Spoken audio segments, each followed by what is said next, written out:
When solving a quadratic equation by factoring, we first need to make sure that we have 0 on one side of the equation.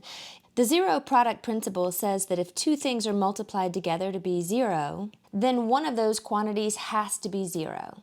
So we're going to factor this quadratic, writing it as the product of two things, and then set each of those factors equal to 0 to solve the equation. We're looking at the case where the leading coefficient of the quadratic is positive 1. Positive 1 is the coefficient on the x squared term, and that's the leading coefficient. We're going to factor this into two binomials or polynomials that have two terms, and then the product of those two things is going to be equal to the 0 on the other side. Now let's look at the signs in here, and let's focus on this rightmost subtract symbol first. If in this position we have a subtract, that means that the signs inside these binomials are going to be different. One's going to be plus and one's going to be minus. So when we have a subtract in that position, we're actually going to get two pieces of information, and one is that the signs are different in those binomials. The other thing that we get from a negative in that position is the fact that the factors of the constant, in this case 6, will need to subtract to the center term. So we're looking for two factors of 6 that are going to subtract to the center term, which is 5.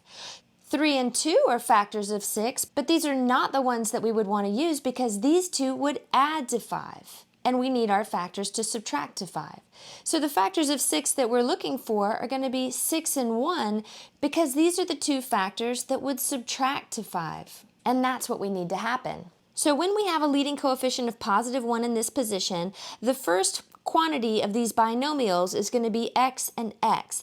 And then we're going to use the two factors of 6 that subtract to the center term, 6 and 1. Now, in order to get a positive 5x out of that combination, we're going to need for the 6 to be positive and the 1 to be negative. Plus 6 minus 1 is equal to plus 5, so we want the 6 to be in the positive position and the 1 to be in the negative position. So once we factor the quadratic, here's where we say, well, if two things are multiplied together to be 0, then one of those factors has to be 0. So we set x plus 6 equal to 0, or x minus 1 can be equal to 0, but one of these things has to turn out to be 0 in order for their product to be 0. So we set each of them equal to 0 and solve for the x that would make that happen. So we subtract 6 from both sides here to get that x could be negative 6, or we add 1 to both sides over here to see that x could also be positive 1, and either of these x values, negative 6 or positive 1, would plug back into the original equation and make a true statement. So these would be our solutions. Let's do this again in part B, and this time we'll see that we have a plus in this position. That again is going to give us two pieces of information.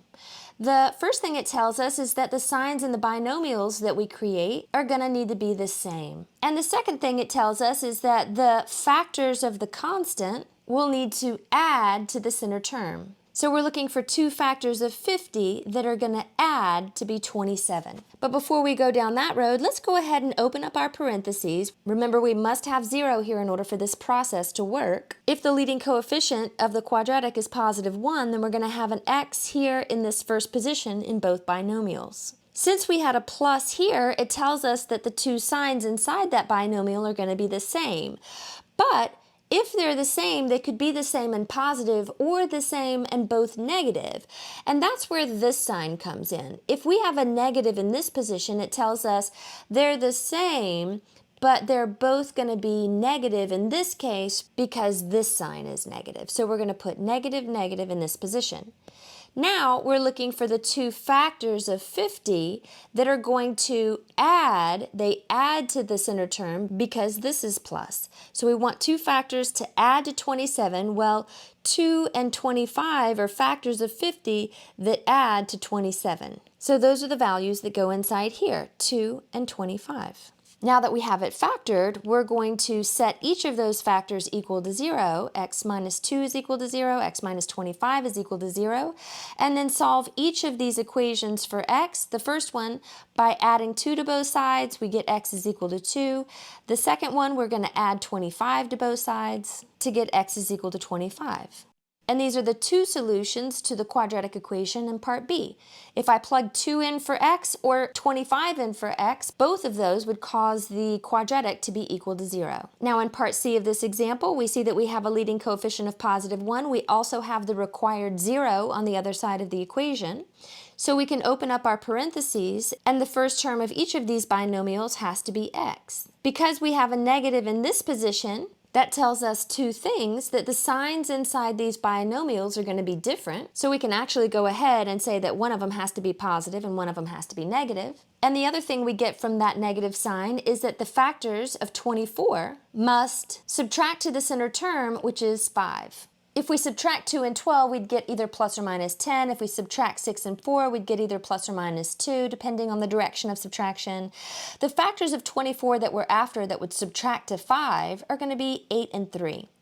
Now, in order to get the negative 5 out of that subtraction, we need the 8 to be the negative and the 3 to be the positive. So the 8 goes along with the negative and the 3 comes in here with the positive. Now, we set each of these factors equal to 0 and solve them individually for x. So let's subtract 3 from both sides here to get x is equal to negative 3. And when we add 8 to both sides here, we get x is equal to positive 8. And these are our two solutions to this third quadratic equation.